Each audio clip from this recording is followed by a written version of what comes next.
The Urantia Book. Paper 4. God's Relation to the Universe. The Universal Father has an eternal purpose pertaining to the material, intellectual, and spiritual phenomena of the universe of universes, which He is executing throughout all time.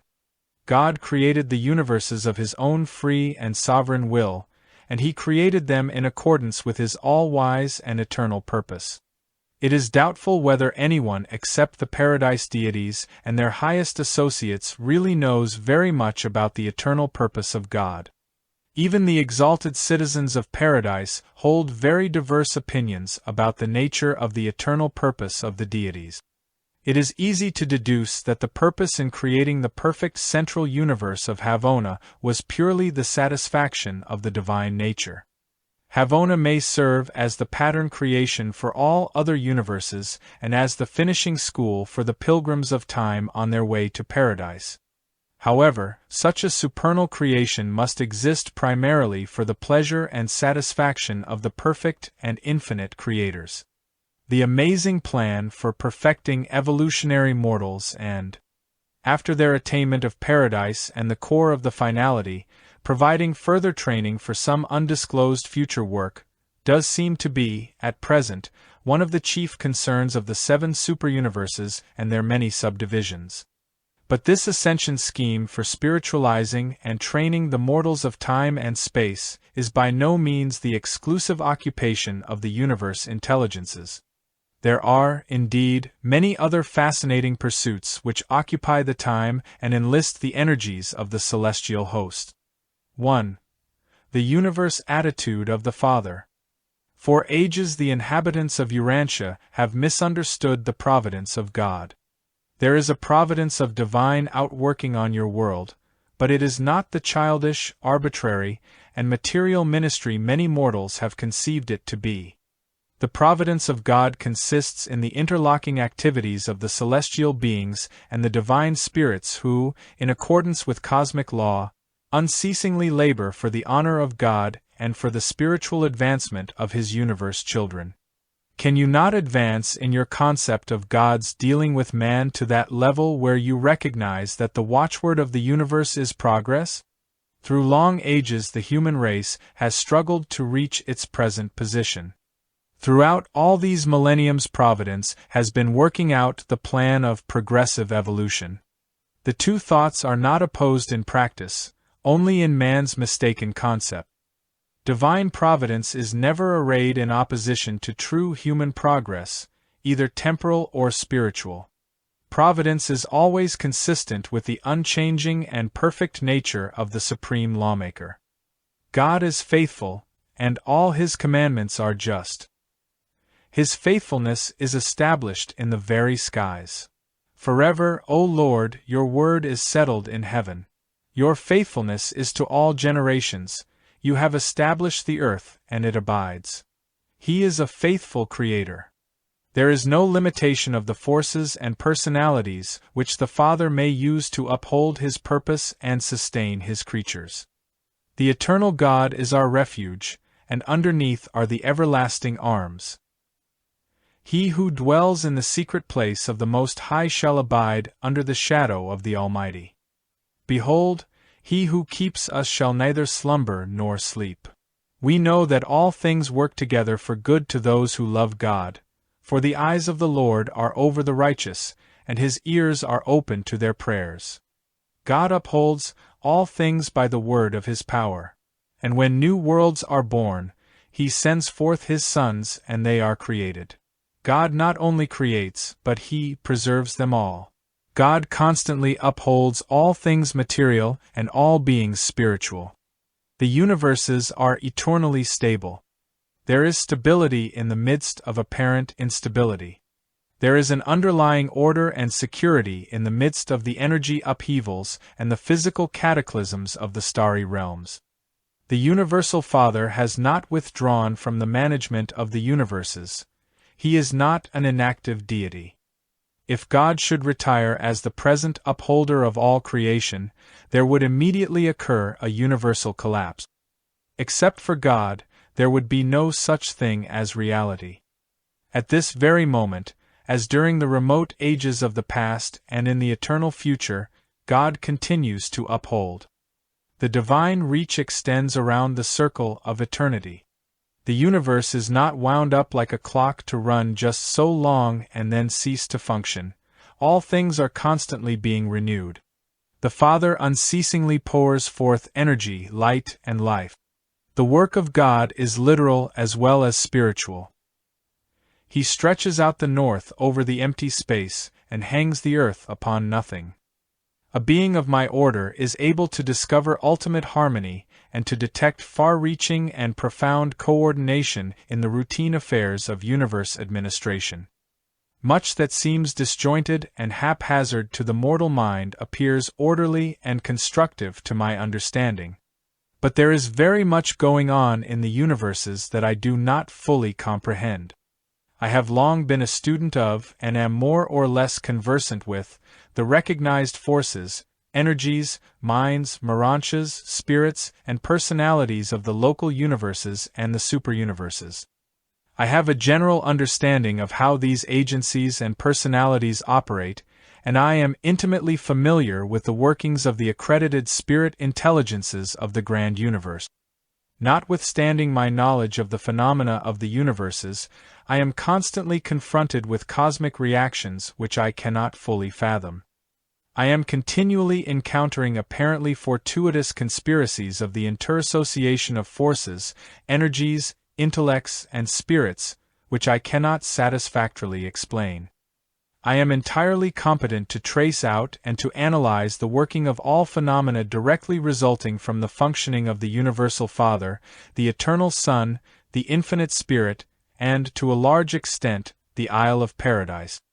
My perplexity is occasioned by encountering what appears to be the performance of their mysterious coordinates, the three absolutes of potentiality. These absolutes seem to supersede matter, to transcend mind, and to supervene spirit. I am constantly confused and often perplexed by my inability to comprehend these complex transactions which I attribute to the presences and performances of the unqualified Absolute, the Deity Absolute, and the Universal Absolute. These Absolutes must be the not fully revealed presences abroad in the universe which, in the phenomena of space potency and in the function of other superultimates, render it impossible for physicists, philosophers, or even religionists to predict with certainty as to just how the primordials of force, concept, or spirit will respond to demands made in a complex reality situation involving supreme adjustments and ultimate values. There is also an organic unity in the universes of time and space which seems to underlie the whole fabric of cosmic event. This living presence of the evolving Supreme Being, this immanence of the projected incomplete, is inexplicably manifested ever and anon by what appears to be an amazingly fortuitous coordination of apparently unrelated universe happenings. This must be the function of providence, the realm of the Supreme Being and the conjoint actor. I am inclined to believe that it is this far-flung and generally unrecognizable control of the coordination and interassociation of all phases and forms of universe activity that causes such a variegated and apparently hopelessly confused medley of physical, mental, moral, and spiritual phenomena so unerringly to work out to the glory of God and for the good of men and angels. But in the larger sense the apparent accidents of the cosmos are undoubtedly a part of the finite drama of the time-space adventure of the infinite in his eternal manipulation of the absolutes. 2. God and Nature. Nature is in a limited sense the physical habit of God. The conduct, or action, of God is qualified and provisionally modified by the experimental plans and the evolutionary patterns of a local universe, a constellation, a system, or a planet. God acts in accordance with a well-defined, unchanging, immutable law throughout the wide-spreading master universe. But he modifies the patterns of his action so as to contribute to the coordinate and balanced conduct of each universe, constellation, system, planet, and personality in accordance with the local objects, aims, and plans of the finite projects of evolutionary unfolding.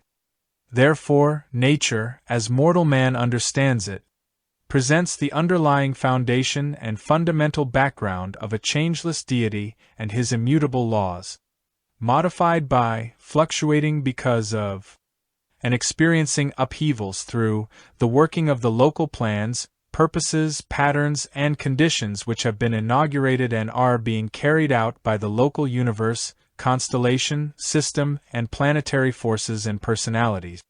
For example, as God's laws have been ordained in Nebadon, they are modified by the plans established by the Creator Son and creative Spirit of this local universe. And in addition to all this, the operation of these laws has been further influenced by the errors, defaults, and insurrections of certain beings resident upon your planet and belonging to your immediate planetary system of Satania. Nature is a time-space resultant of two cosmic factors. First, the immutability, perfection, and rectitude of Paradise deity, and second, the experimental plans, executive blunders, insurrectionary errors, incompleteness of development, and imperfection of wisdom of the extra-paradise creatures, from the highest to the lowest. Nature therefore carries a uniform, unchanging, majestic, and marvelous thread of perfection from the circle of eternity. But in each universe, on each planet, and in each individual life, this nature is modified, qualified, and perchance marred by the acts, the mistakes, and the disloyalties of the creatures of the evolutionary systems and universes. And therefore must nature ever be of a changing mood, whimsical withal, though stable underneath, and varied in accordance with the operating procedures of a local universe. Nature is the perfection of Paradise divided by the incompletion, evil, and sin of the unfinished universes. This quotient is thus expressive of both the perfect and the partial, of both the eternal and the temporal. Continuing evolution modifies nature by augmenting the content of Paradise perfection and by diminishing the content of the evil, error, and disharmony of relative reality. God is not personally present in nature or in any of the forces of nature. For the phenomenon of nature is the superimposition of the imperfections of progressive evolution and, sometimes, the consequences of insurrectionary rebellion, upon the Paradise foundations of God's universal law. As it appears on such a world as Urantia, nature can never be the adequate expression, the true representation, the faithful portrayal, of an all-wise and infinite God. Nature, on your world, is a qualification of the laws of perfection by the evolutionary plans of the local universe. What a travesty to worship nature because it is in a limited, qualified sense pervaded by God, because it is a phase of the universal and, therefore, divine power. Nature also is a manifestation of the unfinished, the incomplete, the imperfect outworkings of the development, growth, and progress of a universe experiment in cosmic evolution. The apparent defects of the natural world are not indicative of any such corresponding defects in the character of God. Rather are such observed imperfections merely the inevitable stop moments in the exhibition of the ever-moving reel of infinity picturization. It is these very defect interruptions of perfection continuity which make it possible for the finite mind of material man to catch a fleeting glimpse of divine reality in time and space. The material manifestations of divinity appear defective to the evolutionary mind of man only because mortal man persists in viewing the phenomena of nature through natural eyes. Human vision, unaided by Urantia moda or by revelation, its compensatory substitute on the worlds of time. And nature is marred, her beautiful face is scarred, her features are seared, by the rebellion, the misconduct, the misthinking of the myriads of creatures who are a part of nature, but who have contributed to her disfigurement in time. No, nature is not God. Nature is not an object of worship. 3. God's unchanging character. All too long has man thought of God as one like himself. God is not, never was, and never will be jealous of man or any other being in the universe of universes. knowing that the Creator Son intended man to be the masterpiece of the planetary creation, to be the ruler of all the earth. The sight of his being dominated by his own baser passions, the spectacle of his bowing down before idols of wood, stone, gold, and selfish ambition, these sordid scenes stir God and his sons to be jealous for man, but never of him. The eternal God is incapable of wrath and anger in the sense of these human emotions, and as man understands such reactions. These sentiments are mean and despicable, they are hardly worthy of being called human, much less divine, and such attitudes are utterly foreign to the perfect nature and gracious character of the Universal Father. Much, very much, of the difficulty which Urantia mortals have in understanding God is due to the far-reaching consequences of the Lucifer rebellion and the Caligastia betrayal. On worlds not segregated by sin, the evolutionary races are able to formulate far better ideas of the Universal Father. They suffer less from confusion, distortion, and perversion of concept. God repents of nothing he has ever done, now does, or ever will do. He is all-wise as well as all-powerful. Man's wisdom grows out of the trials and errors of human experience. God's wisdom consists in the unqualified perfection of his infinite universe insight, and this divine foreknowledge effectively directs the creative free will. The Universal Father never does anything that causes subsequent sorrow or regret. But the will creatures of the planning and making of his creator personalities in the outlying universes, by their unfortunate choosing, sometimes occasion emotions of divine sorrow in the personalities of their creator parents. But though the Father neither makes mistakes, harbors regrets, nor experiences sorrows, he is a being with a Father's affection, and his heart is undoubtedly grieved when his children fail to attain the spiritual levels they are capable of reaching with the assistance which has been so freely provided by the spiritual attainment plans and the mortal ascension policies of the universes. The infinite goodness of the Father is beyond the comprehension of the finite mind of time, hence must there always be afforded a contrast with comparative evil, not sin, for the effective exhibition of all phases of relative goodness. Perfection of divine goodness can be discerned by mortal imperfection of insight only because it stands in contrastive association with relative imperfection in the relationships of time and matter in the motions of space. The character of God is infinitely superhuman, therefore must such a nature of divinity be personalized, as in the divine sons, before it can even be faith grasped by the finite mind of man. 4. The realization of God. God is the only stationary, self-contained, and changeless being in the whole universe of universes, having no outside, no beyond, no past, and no future. God is purposive energy, creative spirit, and absolute will, and these are self-existent and universal. Since God is self-existent, he is absolutely independent. The very identity of God is inimical to change. I, the Lord, change not. God is immutable. But not until you achieve paradise status can you even begin to understand how God can pass from simplicity to complexity, from identity to variation, from quiescence to motion, from infinity to finitude, from the divine to the human, and from unity to duality and triunity.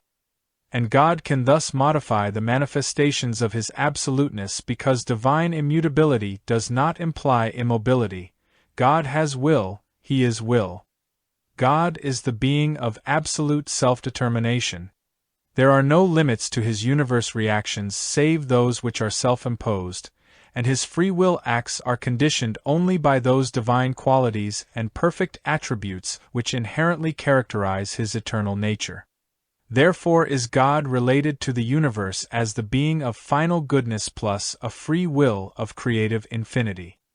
The Father Absolute is the creator of the central and perfect universe and the Father of all other creators. Personality, goodness, and numerous other characteristics God shares with man and other beings, but infinity of will is his alone. God is limited in his creative acts only by the sentiments of his eternal nature and by the dictates of his infinite wisdom. God personally chooses only that which is infinitely perfect, hence the supernal perfection of the central universe.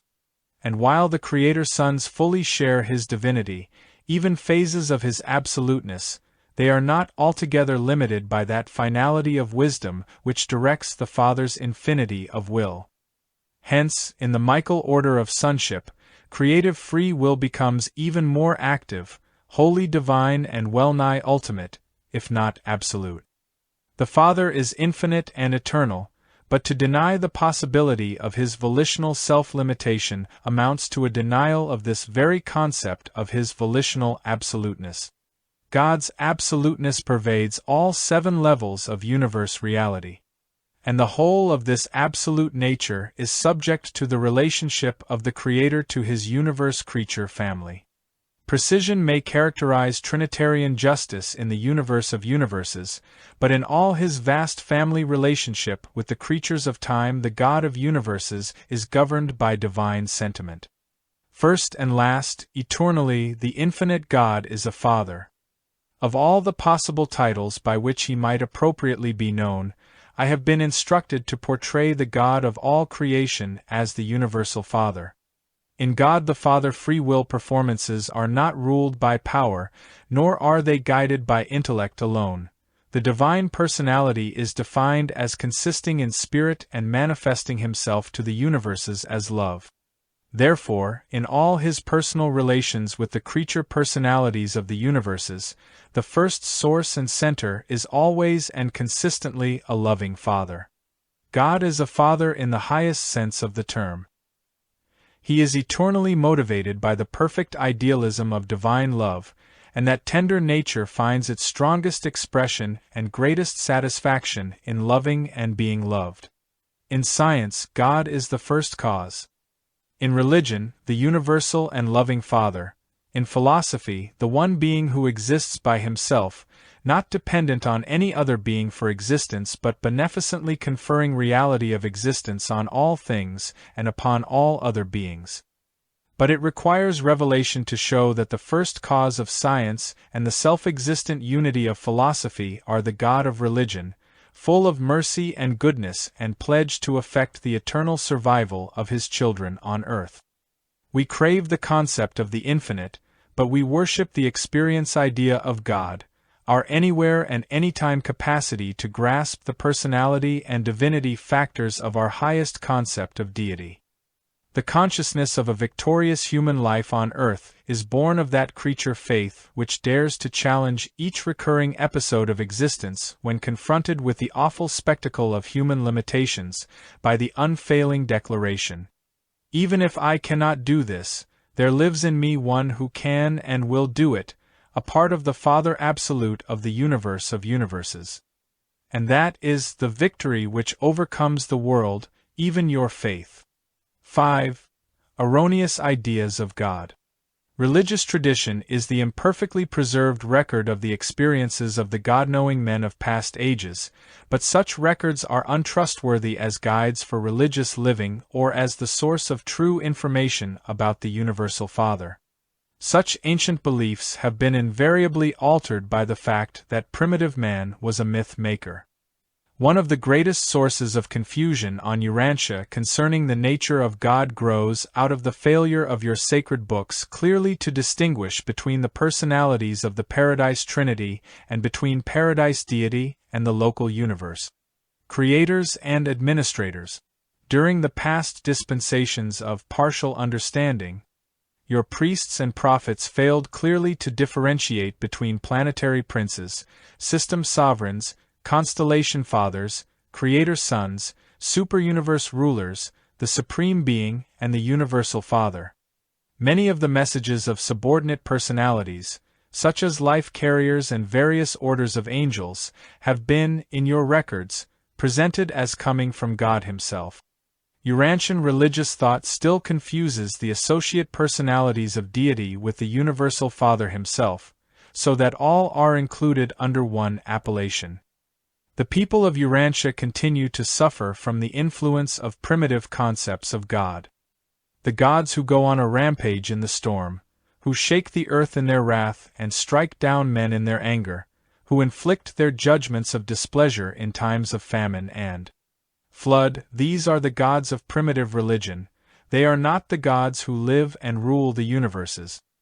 Such concepts are a relic of the times when men supposed that the universe was under the guidance and domination of the whims of such imaginary gods. But mortal man is beginning to realize that he lives in a realm of comparative law and order as far as concerns the administrative policies and conduct of the supreme creators and the supreme controllers. The barbarous idea of appeasing an angry God, of propitiating an offended Lord, of winning the favor of deity through sacrifices and penance and even by the shedding of blood, represents a religion wholly puerile and primitive, a philosophy unworthy of an enlightened age of science and truth. Such beliefs are utterly repulsive to the celestial beings and the divine rulers who serve and reign in the universes. It is an affront to God to believe, hold, or teach that innocent blood must be shed in order to win His favor or to divert the fictitious divine wrath. The Hebrews believed that, without the shedding of blood, there could be no remission of sin. They had not found deliverance from the old and pagan idea that the gods could not be appeased except by the sight of blood. Though Moses did make a distinct advance when he forbade human sacrifices and substituted therefore, in the primitive minds of his childlike Bedouin followers, the ceremonial sacrifice of animals. The bestowal of a paradise sun on your world was inherent in the situation of closing a planetary age. It was inescapable, and it was not made necessary for the purpose of winning the favor of God. This bestowal also happened to be the final personal act of a Creator's Son in the long adventure of earning the experiential sovereignty of His universe. What a travesty upon the infinite character of God! This teaching that His fatherly heart in all its austere coldness and hardness was so untouched by the misfortunes and sorrows of His creatures that His tender mercies were not forthcoming until He saw His blameless Son bleeding and dying upon the cross of Calvary. But the inhabitants of Urantia are to find deliverance from these ancient errors and pagan superstitions respecting the nature of the Universal Father. The revelation of the truth about God is appearing, and the human race is destined to know the Universal Father in all that beauty of character and loveliness of attributes so magnificently portrayed by the Creator Son who sojourned on Urantia as the Son of Man and the Son of God. Presented by a divine counselor of Uversa.